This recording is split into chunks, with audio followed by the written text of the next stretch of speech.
At Thanksgiving dinner, my sister brought her new boyfriend. When he asked about my job, Mom snapped. Some things are better left unsaid. My sister laughed. She hands out candy and stickers to sick kids. I set down my glass. That's funny, he saw me every morning last month. Just never without a mask. My name is Mary Shockley. I'm 33 years old. At Thanksgiving dinner, my sister brought her new boyfriend. When he asked about my job, my mom cut in fast. Some things are better left unsaid. My sister laughed. She hands out candy and stickers to sick kids. I set down my glass. That's funny. He saw me every morning last month. Just never without a mask. The table went quiet. My sister's smile froze. My mother's face went white. And her boyfriend? His hands started shaking. They didn't know where I really work. They didn't know what I really do. And they definitely didn't know who I was the last time he saw me. What happened next changed everything. I arrived at my mother's house at 2:30 that afternoon. The Victorian sat behind gates in one of those Westchester County neighborhoods where every driveway had German cars and every lawn had professional landscaping. I punched in the code 1 to 8 minus 2, 2 to 9, same as always, and drove through. My Toyota Camry looked small next to the Mercedes, and BMWs already parked along the circular drive. I counted 7 cars. I was late, as usual. Not late by normal standards. Dinner wasn't until 4. But late by my mother's standards, which meant I wasn't there 2 hours early to help set up. I parked at the far end of the driveway, made myself small. Old habit. The house was already full when I walked in. I could hear voices from the living room, that particular pitch of polite conversation that happens when people are performing for each other. I slipped through the foyer, carrying the pie I'd bought from the grocery store on the way over. Homemade wasn't in my schedule this year. Homemade hadn't been in my schedule for 7 years. Mary, you're here. My mother appeared in the kitchen doorway. Patricia Shockley, 59, perfectly maintained, wearing a cream cashmere sweater that probably cost more than my monthly car payment. Her hair was done. Her makeup was flawless. She looked at my pie with the expression she might use for roadkill. Can you help bring the dishes from the kitchen? She said, not a question, not a greeting, just an assignment. Sure, I said. She was already walking away. I carried the pie into the kitchen and set it on the counter next to 3 other pies, all homemade, all in beautiful ceramic dishes. Mine was in a plastic container with a grocery store label. I left it there and started carrying serving dishes to the dining room. That's when I saw the portrait. It was new, or new since the last time I'd been here, which had been Easter. 6 months ago, the frame was silver, Tiffany's, probably, and it sat on the mantel above the fireplace in the living room, where everyone could see it. The photo was from last year, a Christmas portrait. My mother and my sister, Amanda, both in red dresses, both smiling, professionally lit, professionally composed. It must have cost $500 easy. I wasn't in it. I stopped in the doorway holding a bowl of mashed potatoes and looked at that portrait. I tried to remember when they'd taken it. December clearly, but which day? Had they told me about it? Had they invited me and I'd been working? Or had they just not told me at all? Mary, honey. I turned. My Aunt Helen was walking toward me, 70 years old. My mother's older sister, the only person in this family who'd ever bothered to ask me real questions. She hugged me carefully, mindful of the potatoes. "It's good to see you," she said, and the way she said it, quiet, gentle, a little sad, made me think she'd seen the portrait too. She knew I wasn't in it. She knew what that meant. "You too," I said. She squeezed my arm and moved past me into the dining room. I looked back at the mantel. There were other photos there too. Amanda's law school graduation, Amanda and my mother at the country club, a family photo from 3 Christmases ago. I was in that one, but barely visible, standing at the edge of the frame, like I was trying to leave. 7 years, 7 Christmases, and the only photos of me were the ones where I was half cropped out. I carried the potatoes to the dining room. The table was set for 14. Lenox china, my mother's wedding china from 1988. Crystal glasses, a floral centerpiece that probably cost $800. The table was beautiful. It always was. My mother had excellent taste. She just didn't have room for me in it. I looked for my place card. There it was, far end of the table, near the kitchen door, squeezed between Aunt Helen and Cousin Greg, who was 28 and barely spoke to anyone. From that seat, I'd have a clear view of the head of the table where my mother would sit, but I'd be far enough away that I could be forgotten. Perfect. I went back to the kitchen to get more dishes. That's when Amanda came downstairs. I heard her before I saw her. That laugh, the one she used when she wanted everyone to know she was happy. High-pitched, performative. The laugh that said, "Look at me. Look at how good everything is, Mom." She called from the top of the stairs. "He's almost here." Tyler texted 5 minutes away. The energy in the house changed instantly. My mother rushed out of the kitchen, smoothing her sweater, checking her hair in the hallway mirror. Guests started gathering in the living room. Everyone wanted to see Amanda's new boyfriend, the one she'd been talking about for months. The successful one, the charming one, the one who was finally worthy of her. I stayed in the kitchen. 5 minutes later, I heard the car pull up. A BMW X5, black.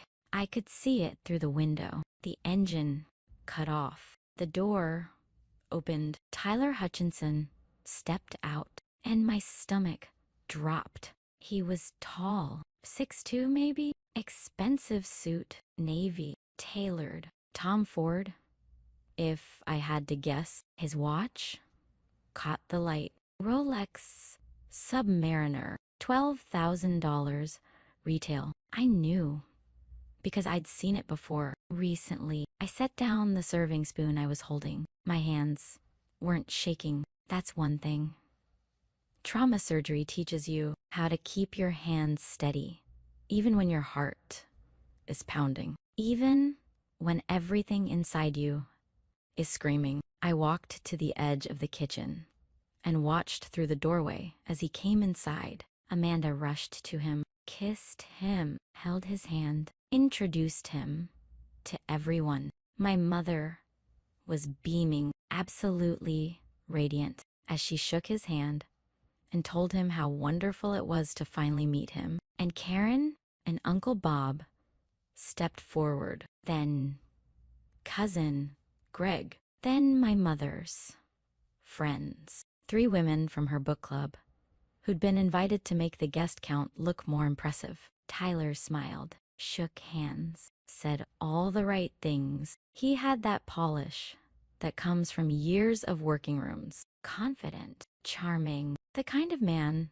who makes people feel like they're the most important person in the conversation. "This is Tyler Hutchinson," my mother was saying loud enough for the room to hear. "He's a commercial real estate developer. His company manages over 85 million in properties." Tyler laughed, modest. "My team does great work. I'm lucky to work with them." The room loved him. Amanda brought him into the kitchen. Her face was glowing. Tyler, this is my sister, Mary. She works at a hospital. Tyler extended his hand. Firm grip, warm smile. Eye contact for exactly 2 seconds. Nice to meet you, Mary. I shook his hand. He didn't recognize me. Of course, he didn't. The last time he'd seen me, I'd been wearing a surgical cap, a mask, a gown, covered in his wife's blood. I'd been exhausted, running on 30 hours with no sleep, standing in a waiting room at 2:43 in the morning, telling him his wife and son were going to survive. He'd been crying, holding his 18-month-old daughter, saying, "Thank you, doctor. Thank you so much." Now, he was standing in my mother's kitchen, holding my sister's hand, wearing the same cologne I'd smelled through my mask 6 weeks ago. Tom Ford Outwood.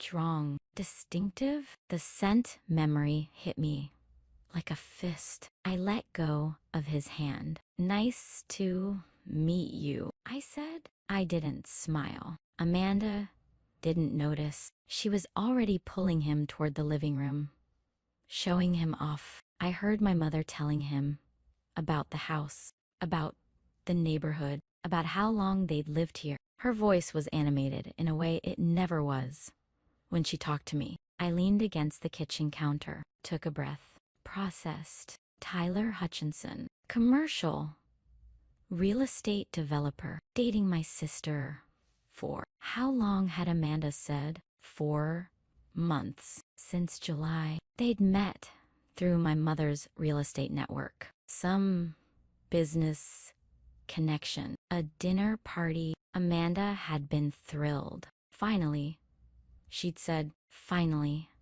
someone good. And I'd just operated on his wife 5 weeks ago. I pulled out my phone, opened the Notes app where I kept patient details. Not full charts, just enough to jog my memory for follow-ups. I scrolled back to October. There, October 20th. Jennifer Hutchinson, emergency C-section, HELP syndrome, placental abruption, hemorrhage, baby boy, 5 pounds, 3 ounces, NICU, level 2, mother, stable after transfusion. Husband, present, Tyler Hutchinson, listed as emergency contact, insurance, under his name, family plan, address, 863 Meadowbrook Lane, Scarsdale. I looked up. Amanda was laughing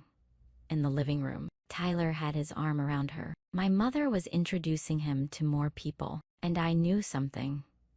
None of them knew. I slipped my phone back into my pocket. My mother was calling everyone to the table. The seating arrangement was exactly what I'd expected. My mother at the head of the table, Amanda to her right, glowing, practically vibrating with happiness. Tyler next to Amanda, the seat of honor. Aunt Karen and Uncle Bob on the left side. Then, my mother's book club friends, Carol Henderson, Susan Mitchell, Linda Chen. Then the younger cousins, and finally, at the far end, near the kitchen door, squeezed between Aunt Helen and Cousin Greg, me. From my seat, I had a perfect view of Tyler's left hand. No wedding ring, but the tan line was there, clear as day.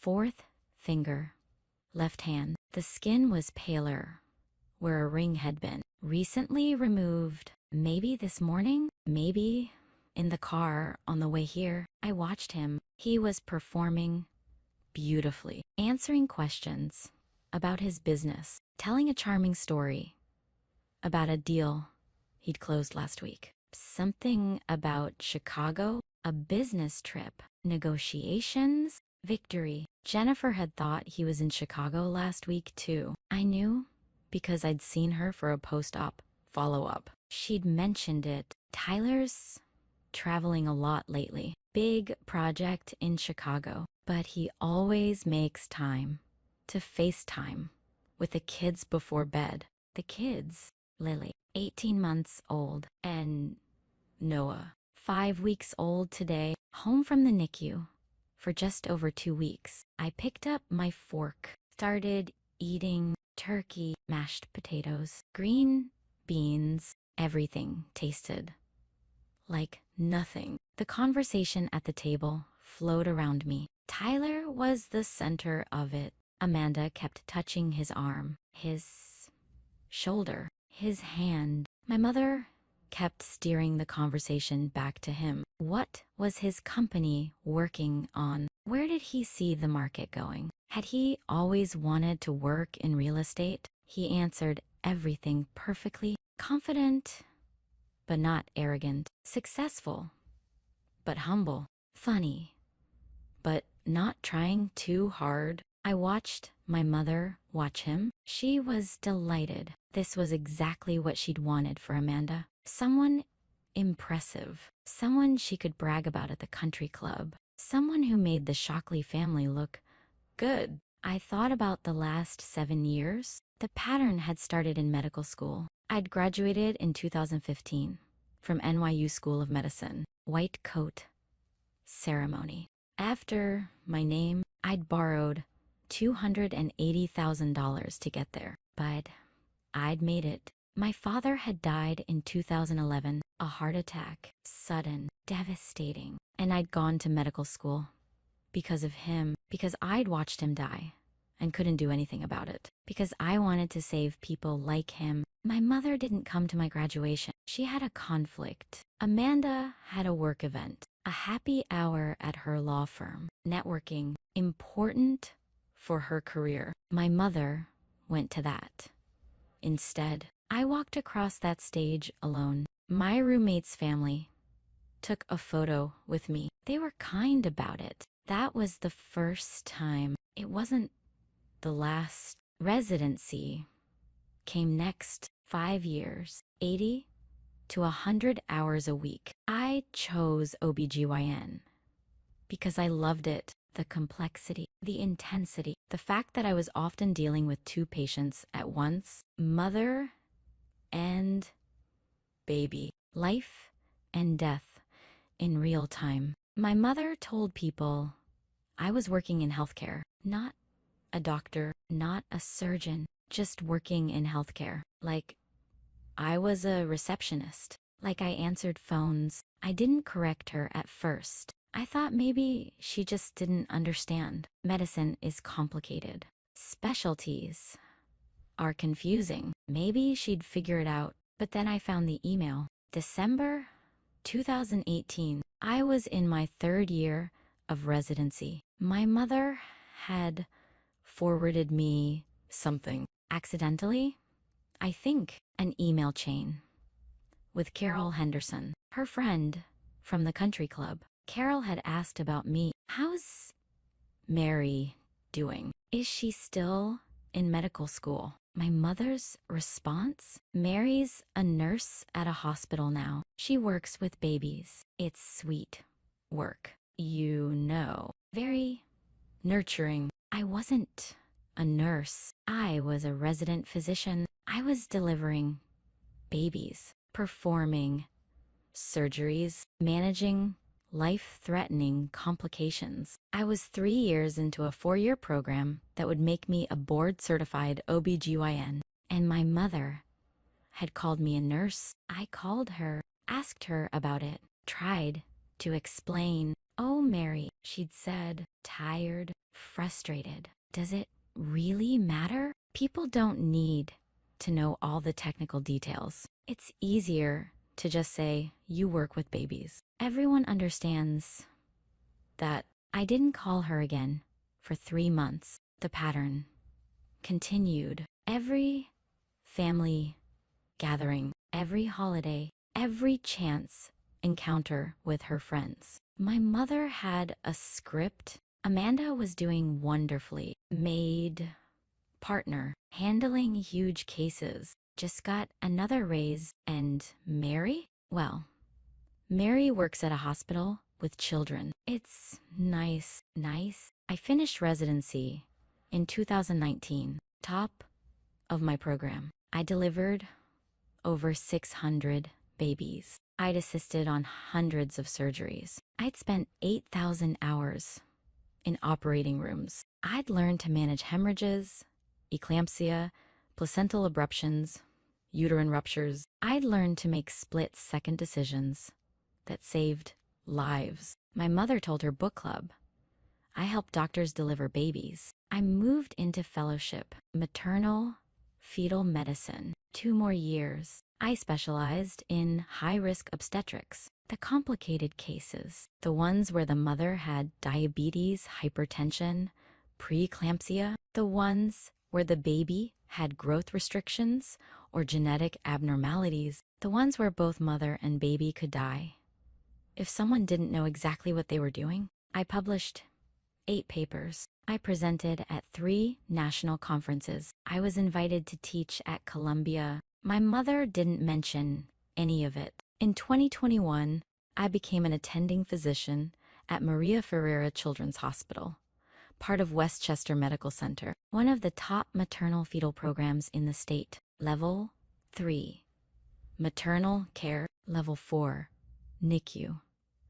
The place where they send the cases no one else can handle. I was 29 years old. I was making $368,000 a year. I was supervising 3 residents. I was on call for 24-hour shifts, 6 days a month. I had performed over 200 deliveries and 50 emergency surgeries. And my mother still told people I helped with births. I stopped trying to correct her. I stopped mentioning my work. I stopped going to family events unless I absolutely had to. I worked 85 hours a week and told myself it was fine. I didn't need her approval. I didn't need her pride. I just needed to show up, stay quiet, and save lives where it mattered. But it hurt. God, it hurt. I remembered Amanda's promotion party in June 2023. It was at the Plaza in Manhattan. Black tie. 300 people. My mother rented out a ballroom. There were speeches, toasts, a video presentation of Amanda's career highlights. I wasn't invited. I found out about it from Aunt Helen, who called me the day after. I looked for you. She'd said, your mother said you were working. I hadn't been working. I hadn't even known about it. I remembered my mother's 60th birthday cruise, December 2024. 10 days in the Caribbean. My mother and Amanda, mother-daughter time. They posted photos every day. Sunset dinners, spa days, cocktails by the pool. I'd asked if I could come. My mother had said it was already booked. Just the 2 of them. Maybe next time. There wasn't a next time. I remembered Christmas cards. Every year, my mother sent them to 200 people. Glossy, professional. The photo was always the same. Patricia and Amanda Shockley. Happy holidays. I wasn't in the photo. In 2024, I'd gotten one in the mail. My own mother's Christmas card, sent to my apartment with me erased. I kept it in a drawer. I didn't throw it away. I don't know why. And now sitting at this Thanksgiving table, watching my mother fawn over Tyler Hutchinson, I realized something. She was never going to see me. I'd spent 7 years trying to earn her pride, trying to make her understand that what I did mattered, that saving mothers' lives was important, that high-risk obstetrics wasn't just helping with babies, that I was a surgeon, that I was good at what I did, that the first mattered. But she didn't want to see it because I'd chosen the wrong specialty. My father died when I was 19, heart attack, massive. He was 56, healthy. We'd thought no warning signs. He collapsed in his office. By the time the ambulance got there, he was gone. I remember sitting in the hospital afterward,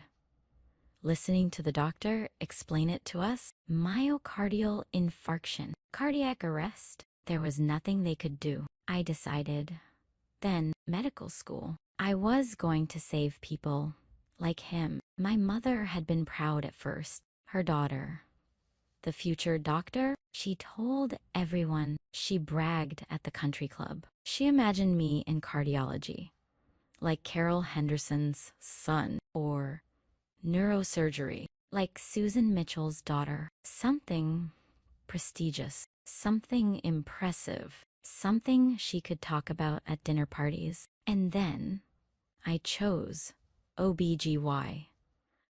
And you're choosing that, she'd said, standing in her kitchen in August 2014, when I told her about my residency match. Mary, that's women's work. Why not?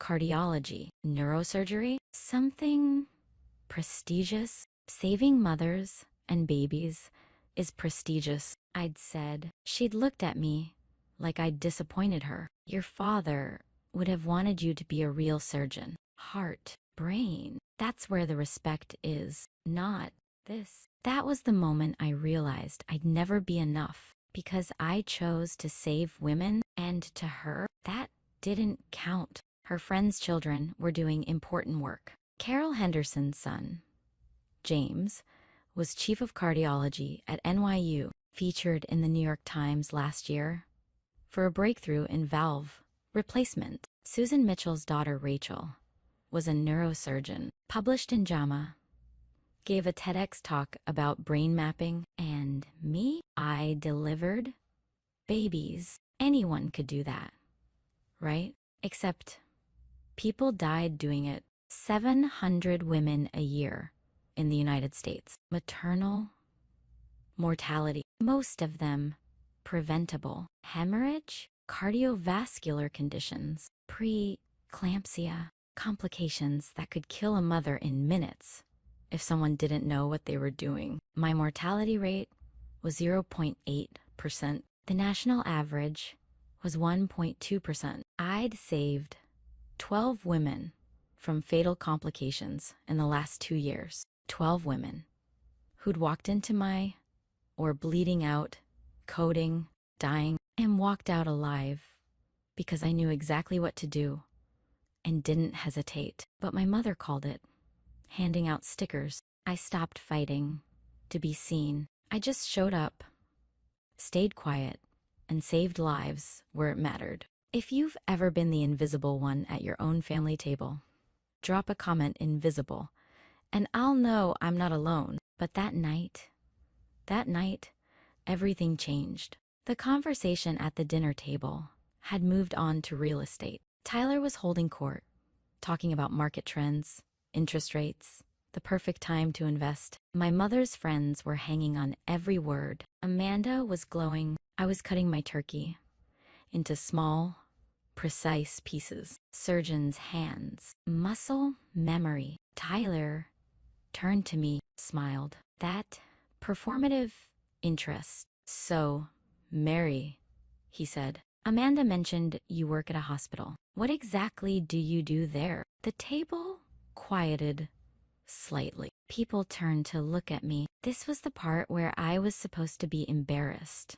The part where I mumbled something vague, and the conversation moved on. But I was looking at him, really looking at him, at his tan line, at his cologne, at the way he held his wine glass, confident, casual, like a man who had nothing to hide. And I was thinking about Jennifer. I mean, healthcare is such a broad field. Tyler continued. Are you a nurse? Administrator? What's your role? Before I could answer, Amanda jumped in, laughing. Oh, Mary's job is adorable. She hands out candy and stickers to sick kids. Right, Mary? Like a hospital volunteer. She said it like it was a joke, like it was cute, like I was a child playing dress up. My mother's face went tight. Some things are better left on set at dinner, she said quickly. We're here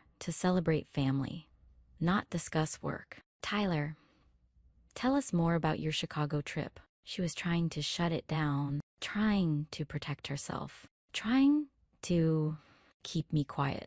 I sat down my wine glass. The sound was louder than I intended. Crystal hitting wood, sharp, clear. Everyone stopped, looked at me. My mother's eyes were wide, panicked. She knew something had shifted. That's interesting, I said. My voice was calm, clinical. The voice I used when delivering bad news to families. Steady, precise, no emotion. Because I'm an attending physician, I perform surgery. The room went completely still. Amanda's smile dropped. I'm sorry, what? My mother's face went white. Mary, we know you're a doctor. I'm an attending physician in obstetrics and gynecology at Maria Furrieri Children's Hospital, I said, cutting her off. Still calm, still precise. I specialize in high-risk maternal fetal surgery, primarily emergency C-sections. I've been in practice for 4 years. As an attending 8 years total since residency, I turned to Tyler, made eye contact. I'm board certified, fellowship trained. I supervised 3 residents. Last year, I performed 186 deliveries and 43 emergency surgeries. My maternal mortality rate is 0.8%, well below the national average of 1.2%. Tyler's fork stopped midair. His face had changed. The color had drained slightly. He was calculating something. High-risk obstetrics means I handle cases other doctors can't. I continued. Severe preeclampsia, placental abruption, hemorrhage, conditions that can kill a mother in minutes. It's not handing out candy. It's saving lives. Amanda was staring at me. Why didn't you ever say every emergency C-section I perform is because if I don't, someone dies, I said, cutting her off. Usually 2 people, mother and baby. The margins are razor thin. The decisions are made in seconds. And yes, sometimes I hand out stickers. After I've spent 6 hours in an OR covered in blood, keeping someone's wife alive, I looked at Tyler when I said that last part. Someone's wife? His hand trembled slightly, just slightly. But I saw it. My mother was trying to recover. Mary, we know you're a doctor. You told the Hendersons I was a nurse, I said, still calm, still factual. You told your book club I help with births. You've never once said the word surgeon when introducing me. Aunt Helen's hand went to her mouth. Uncle Bob was staring at my mother. The book club friends looked uncomfortable. I'm not ashamed of my work, Mom, I said. But you are, and I'm done pretending. That's okay. Tyler was about to say something, some smoothing over comment, some attempt to de-escalate, but I wasn't done. The work is demanding, I said, looking directly at him. I'm on call 6 days a month, 24-hour shifts. Last month was particularly brutal. October. I paused, let that word hang in the air. I had a case that stuck with me. Sometimes you get a case that stays with you. The ones where everything goes wrong at once, where you're racing against time. I tilted my head slightly, where the husband is in the waiting room, terrified, holding his toddler, praying you can save them both. Tyler's fork dropped. It hit his plate with a loud clink. All eyes turned to him. His face was white, completely white. His hand holding the wine glass started shaking. Tyler, Amanda said, are you okay? He didn't answer. I kept going. October 20th, I said, clinical, precise, like I was giving a medical report. A Monday, I was home, asleep, got the call at 12:15 a.m. patient in the ER, 35 weeks pregnant. Severe preeclampsia escalating fast. Blood pressure through the roof. I was out the door by 12:18. Arrived at the hospital at 12:52. Tyler stood up, suddenly. His chair scraped against the floor. "Excuse me. Bathroom?" He rushed out of the room. The table erupted. Multiple people talking at once. "Amanda, what the hell was that?" "My mother." "Mary?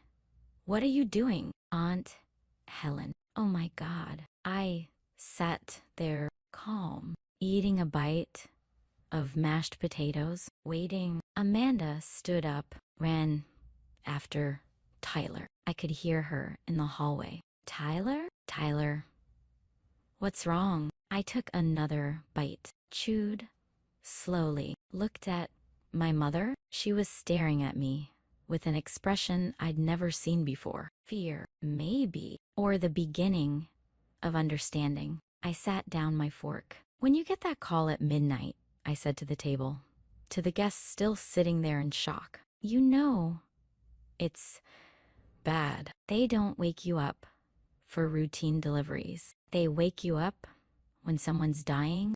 Amanda came back into the dining room without Tyler. Her face was flushed, confused, angry. "He's on the phone. He won't talk to me." "Mary, what the fuck are you doing?" "I'm eating Thanksgiving dinner," I said.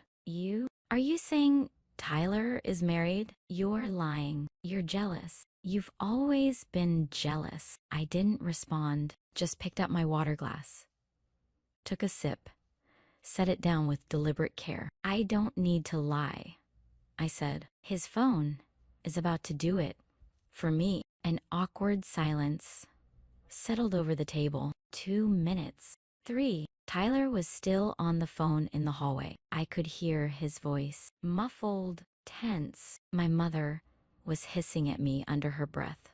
"Stop embarrassing this family." Amanda was pacing near the doorway. The guests were frozen, unsure whether to stay or leave. I checked my watch. 4:54 p.m. Tyler returned. His face was pale. He sat down heavily, put his phone face down on the table, tried to smile. "Sorry about that." "Work?" "It's fine. Let's eat." Amanda sat down next to him, took his hand. "Who is that?" "Work," he said again. "Nothing important." I cleared my throat. Everyone looked at me. "Last month, I had a particularly complex case," I said. Conversational, like I was just making small talk. "Severe preeclampsia at 35 weeks, escalated to HELP syndrome around midnight. Emergency C-section, placental abruption, significant hemorrhage. Baby went to the NICU. Mother needed transfusion. Touch and go for a few hours." Tyler was gripping his napkin so hard his knuckles were white. "The husband was there the whole time." I continued. "I remember, because he was so grateful, kept thanking me, said I saved his family." I told him, "That's my job. I'm just glad they're both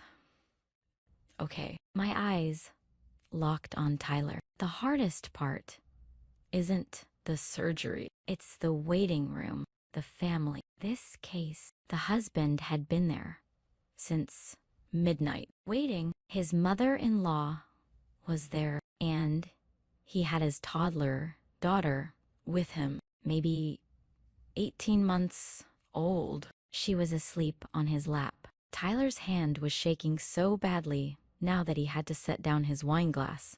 I came out of the OR at 2:43 a.m., I said, still calm, still precise, still in scrubs, still had blood on my shoes. I was exhausted, but I had good news. So I walked into that waiting room and I told him, "Your wife is going to be okay. Your son is in the NICU, but he's breathing. You're going to be okay." Amanda's face was starting to register something. Confusion. The beginning of horror. "Wait, Tyler has a daughter." Oh, I said, looking at her. He didn't tell you about Lily. Tyler's phone vibrated on the table, loud. Everyone heard it. He grabbed for it, but he wasn't fast enough. The screen lit up, face visible to everyone. Jennifer, wife, with a photo, a blonde woman, tired, but smiling, holding a newborn baby in a blue hospital blanket. Amanda screamed. Actually, screamed. What the fuck? Tyler grabbed the phone, stood up. It's not. I can explain. The phone rang again. Same contact. Same photo. Who is Jennifer? Amanda was shrieking now, standing. Her face was red. Tears were starting. Tyler had gotten comfortable, arrogant. 4 months of juggling both women without getting caught had made him sloppy. He'd stopped being careful with details like contact names. The label wife, with a heart, stayed, because he never thought anyone at Amanda's family table would see it. The phone stopped ringing. A text message came through. The preview showed on his lock screen. Amanda was close enough to read it. She read it out loud, her voice breaking. Tyler, where are you? Noah has a fever. 101.5. He won't stop crying and Lily won't eat. You said you'd be home by 3. The babies need you. I need you. Please call me back. Noah? Amanda's voice was barely a whisper now. Lily? Babies? You have children? Tyler reached for her. Amanda, let me explain. Don't touch me. She pulled away, stumbled backward. I stood up, slowly, calmly. Every eye in the room turned to me. Noah was born October 20th at 1:51 a.m. I said clear, clinical, no emotion. 5 pounds, 3 ounces, and ICU level 2. His mother, Jennifer, had severe preeclampsia that escalated to HLLP syndrome. Emergency C-section. I was the attending surgeon. Tyler was standing in the middle of the room, frozen. His face had gone from white to gray. You were in the waiting room. Tyler, I continued, holding Lily, your 18-month-old daughter. I walked out at 2:43 in the morning, still in scrubs, still had blood on my shoes. I told you, your wife and son were going to survive. You cried. You thanked me. You said, I thought I was going to lose them both. And then you kissed Jennifer's forehead when I brought you to recovery. Amanda made a sound. Not quite a scream, not quite a sob. Something broken. Your mother-in-law was there, I said to Tyler. Carol Morrison. She stayed all night. She hugged you.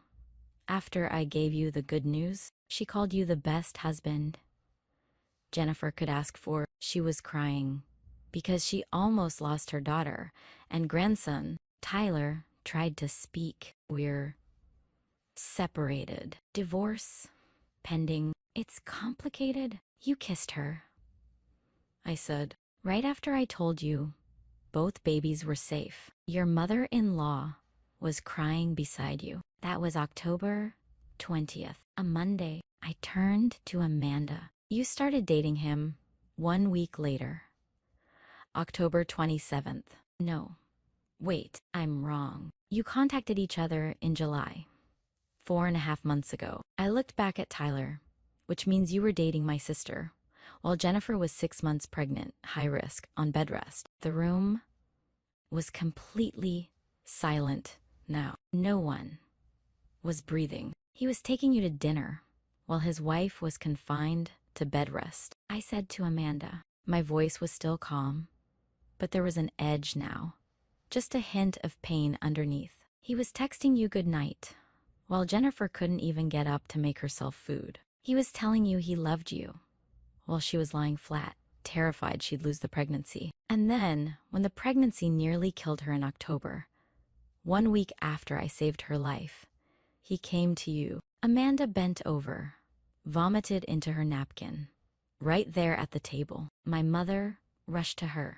Amanda, sweetie, But Amanda pushed her away, vomited again. Her whole body was shaking. Tyler grabbed his coat from the back of his chair. I have to go. Where are you going? Amanda shrieked. Where the fuck are you going? He didn't answer, just walked out of the dining room, into the foyer, out the front door. It slammed behind him. The sound echoed through the house. Amanda collapsed into her chair, sobbing, hyperventilating. My mother was trying to comfort her, but Amanda kept pushing her away. Get away from me. Get away. I sat down, picked up my fork, cut another piece of turkey. Carol Henderson, my mother's friend, stood up. I'm leaving. I can't be part of this. She grabbed her purse and walked out. Susan Mitchell followed.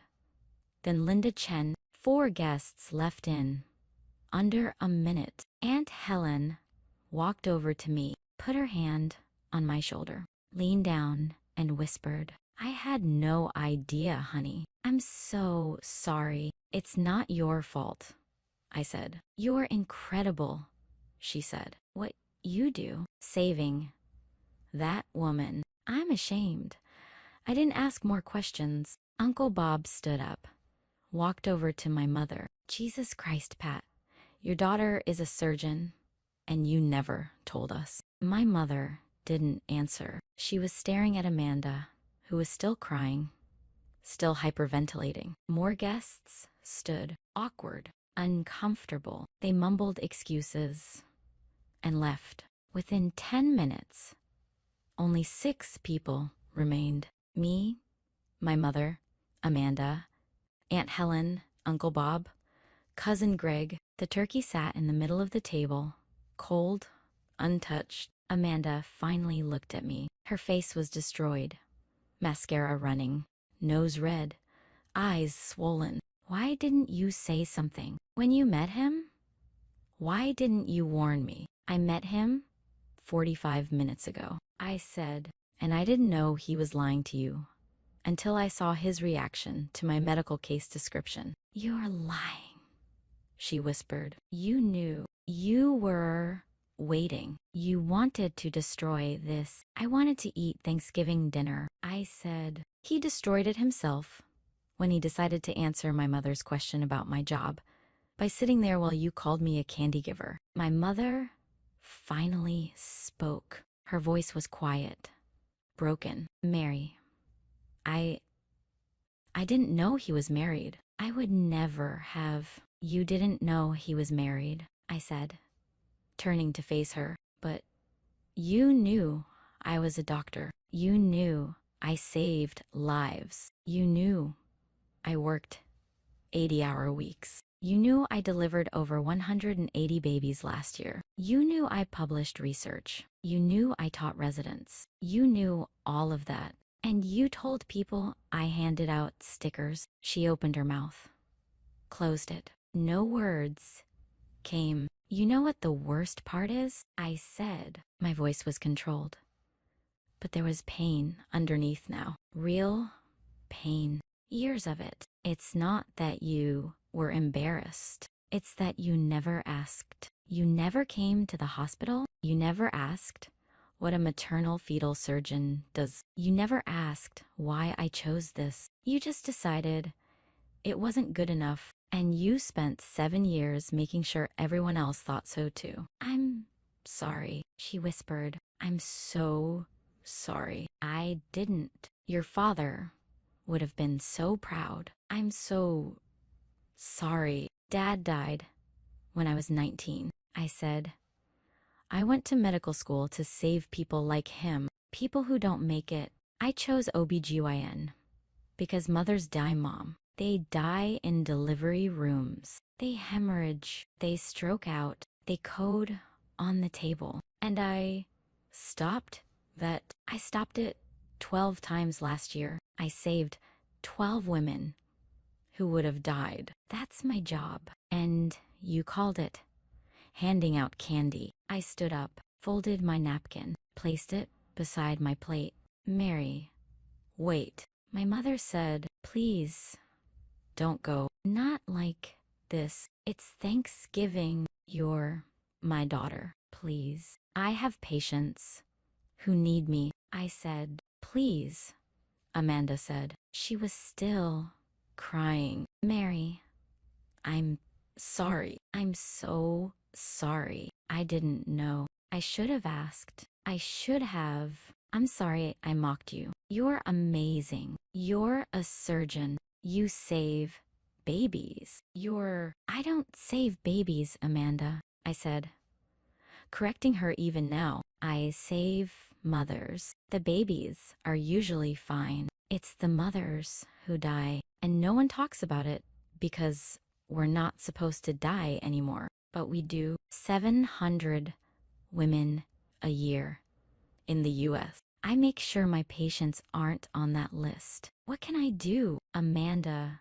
asked. How can I fix this? You can't, I said. I walked to the door. My mother called after me. Mary, please, please, don't go. I stopped. Hand on the doorknob. Didn't turn around. I've spent 7 years saving women like Jennifer. I said, women who trusted me with their lives. Women who thanked me. Women who sent me cards when their babies turned 1. That's where I get my validation. Not from you. Not anymore. Please, she whispered. I'm done fighting to be seen by people who refused to look. I said, I'm done making myself small so you feel big. I'm done. It's Thanksgiving. She said, you're my daughter. I have patients who need me. I said again. I opened the door, walked out, closed it behind me with a quiet click. Not a slam, because I didn't need to slam doors. I'd already said everything. I sat in my car for a moment, engine on, heater warming up. It was cold outside, 42 degrees. November dark, the kind of dark that comes at 5:30 p.m. and settles in for the night. I should have felt devastated. I should have felt like I'd burned something down, like I'd destroyed my family, but I didn't. I felt lighter. For 7 years, I'd been holding my breath, waiting for them to see me, trying to earn something that was never going to be given. And tonight, I'd finally exhaled. I didn't need them to validate my work. My work validated itself. Every time I walked out of an OR with a living mother and a breathing baby, every time a patient thanked me, every time I made a decision that saved a life, the applause I'd been waiting for, it was never going to come, and I was done waiting. I put the car in drive and headed toward the hospital. The route was automatic, 35 minutes. Westchester County, roads to I-287 to Valhalla, past houses with warm lights, past families gathered around tables, past lives that looked simpler than mine. But my life wasn't simple. It never would be. And I was okay with that.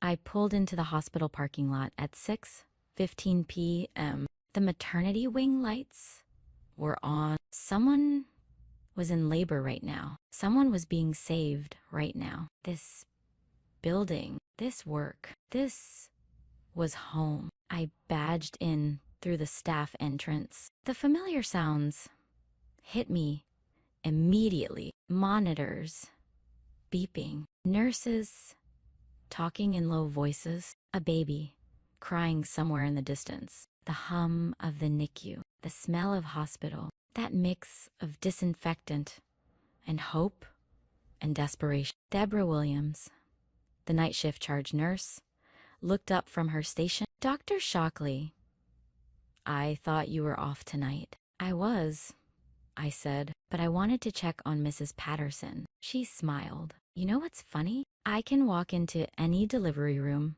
in this hospital, and people are happy to see me. They trust me. They thank me. I matter here. You do matter here, Deborah said. You know that, right? Yeah, I said. I do. I walked to the maternity floor, knocked on room 312. Mrs. Patterson looked up from her bed. She was 32, pregnant with twins at 34 weeks. I'd stopped her preterm labor earlier this week with medication. She was stable now, waiting, hoping to make it to 37 weeks. Dr. Shockley, she said, on Thanksgiving? Just wanted to check in, I said. How are you feeling? We talked for a few minutes. I examined her briefly. Blood pressure, good. Twins, moving, well. Everything stable. You saved my twins this week, she said. I don't know how to thank you. You don't need to thank me, I said. Just keep those babies cooking for a few more weeks, okay? You're doing all the hard work. I'm just the backup. Her husband was asleep in the chair beside her bed. She smiled at him, then at me. My sister is pregnant too. High risk. Can I give her your name? Of course, I said. That's what I'm here for. I left her room and walked to the NICU, scrubbed in the soft lights, the incubators, the tiny babies fighting to grow. I walked to one specific incubator. Baby girl Torres, 32 weeks, 3 pounds 8 ounces, born last week via emergency C-section, placental abruption. I'd saved both mother and baby. Hey there, little one, I said softly, looking through the incubator glass. Look at you, breathing on your own now. That's my girl. Your mom is going to be so proud when she sees you tomorrow. Keep fighting, okay?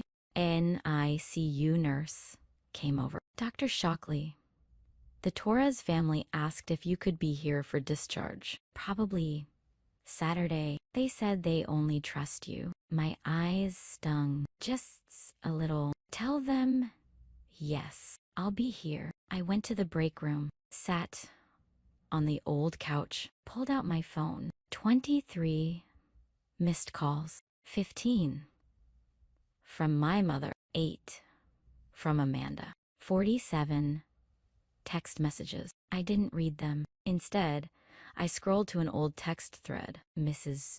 Chen, a patient from 2023. Emergency C-section, severe hemorrhage. I'd saved her life. She'd texted me on her daughter's first birthday. Thank you for saving us both. Emily turned 1 today. We named her middle name Mary. Emily Mary Chen. Born March 2023. Alive. Because I'd known exactly what to do at 3 a.m. when her mother started bleeding out. This was why I became a doctor. Not for my mother's approval, not for my sister's respect, for Emily Mary Chen, for Noah Hutchinson, for baby girl Torres, for the 186 families I'd helped bring into the world last year. They saw me. They always had. The door opened. Deborah poked her head in. There's someone here to see you. Says it's urgent. I stood up, walked to the maternity floor, waiting area, and froze. Jennifer Hutchinson was standing there, blonde, exhausted, dark circles under her eyes, holding Noah in his carrier, holding Lily's hand. The 18-month-old was clinging to her mother's leg, scared. Noah had been discharged from NICU just 3 weeks ago. November 10th, his pediatrician had been clear. Limit exposure to crowds. No travel. Watch for any signs of fever or respiratory distress until he reached his original due date in mid-December. Jennifer's mother, Carol, had wanted to drive down from Connecticut to help with Thanksgiving, to give Jennifer a break. But Carol had come down with a head cold the week before. Nothing serious for an adult. But with a premature infant, they couldn't risk it. So Jennifer had stayed home alone with a 5-week-old and an 18-month-old on Thanksgiving, while her husband told her he was closing a deal in Chicago. Jennifer didn't know if I would be at the hospital on Thanksgiving night, but Noah's fever kept climbing. 101.5.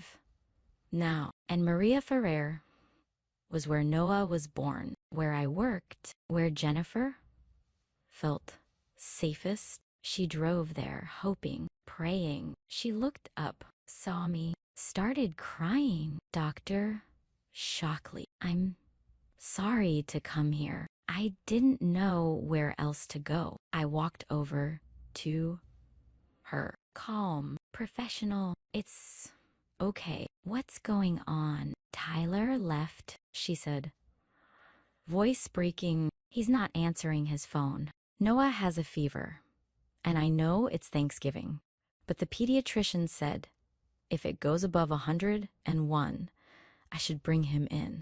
And I remembered you said if I ever had concerns, I trust you. I'm sorry. Don't be sorry. I said, come on, let's get Noah checked out. You're okay. I've got you. I brought Jennifer to the pediatric ER. Paige, the pediatrician on call, stayed with her while Noah was examined. Minor viral fever, not serious. Temperature already coming down with Tylenol. But we'd monitor for a few hours just to be safe. I sat with Jennifer in the exam room, held Lily, so Jennifer could focus on Noah. The toddler fell asleep in my arms within minutes. Warm, heavy, trusting. Noah's going to be fine. I told Jennifer, it's just a cold. His temperature is already coming down.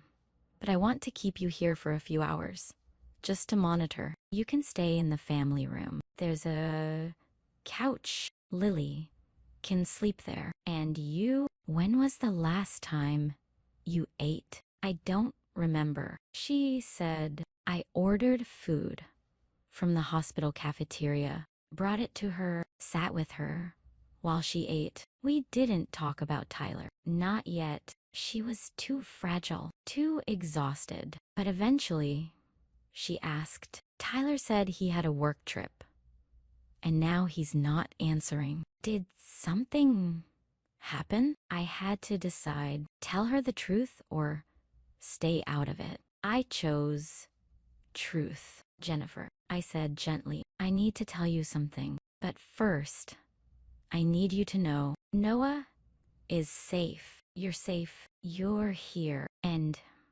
we're going to take care of you both, okay? She nodded. Tyler was at my family's Thanksgiving dinner tonight. I said, with my sister, they've been dating for 4 months. The words hung in the air. Jennifer's face went blank. Then she started crying, silent at first, then harder. He said we were trying to work things out, that the baby would save us. And he was with someone else. I held her hand, didn't say anything, just stayed. I'm so sorry, I said. Finally, I know this is the worst possible time, but you deserve to know. He told her he was in Chicago. He told you he was in Chicago. He lied to both of you. Jennifer cried for a long time. I stayed with her, didn't leave. Professional boundaries maintained, but human connection honored. Eventually, she asked, did you know when you were operating? No. I said, I met him as your husband. He loved you, at least in that moment. He did. What do I do now? She whispered. Whatever happens next.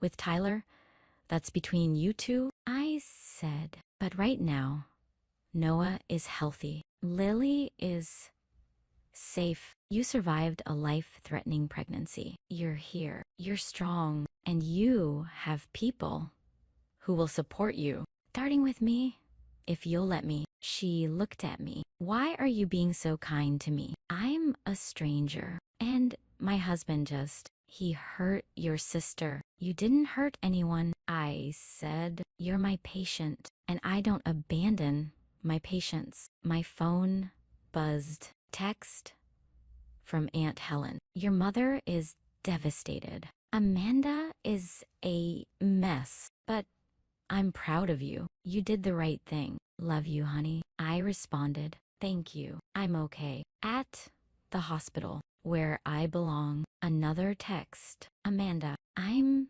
so sorry. I'm so sorry. Tyler blocked me. I'm such an idiot. Please call me. I didn't respond. Not yet. Maybe not for a long time. A nurse appeared in the doorway. Dr. Shockley. Mrs. Patterson started having contractions again. Can you come? I stood immediately. Jennifer looked up at me. Go save someone else. I'll be okay. I'll check on you before I leave. I said. I scrubbed in. Evaluated Mrs. Patterson. The contractions were mild, but concerning. I gave her another dose of medication to stop the labor. Monitored her for 2 hours. The contractions stopped. The twins were safe. For now, it was 1,130 p.m.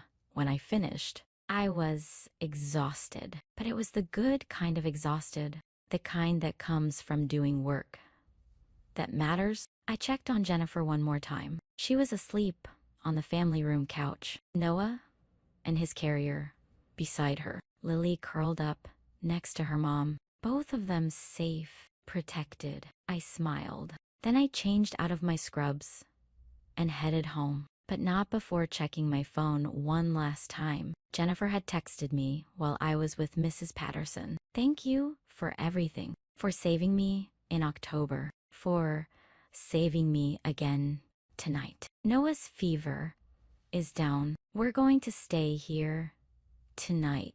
I feel safe. I don't know what happens next, but I know I'm going to be okay because of you, Jennifer. I saved the text. Then I drove home. 25 minutes to my apartment in White Plains. Small, 1-bedroom, simple, but it was mine, and it was quiet, and it was enough. I thought about the day, about the dinner, about Tyler's face when he realized I knew, about Amanda vomiting, about my mother's broken apology, about walking out, about Jennifer showing up, about helping her even after everything.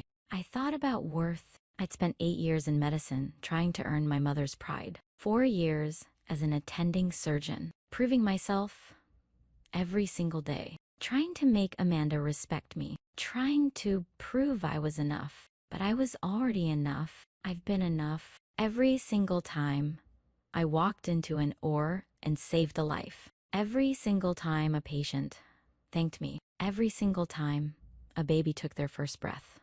Because I was there. That's where my worth lives. Not at a dinner table where I'm invisible, but in an operating room at 2 a.m.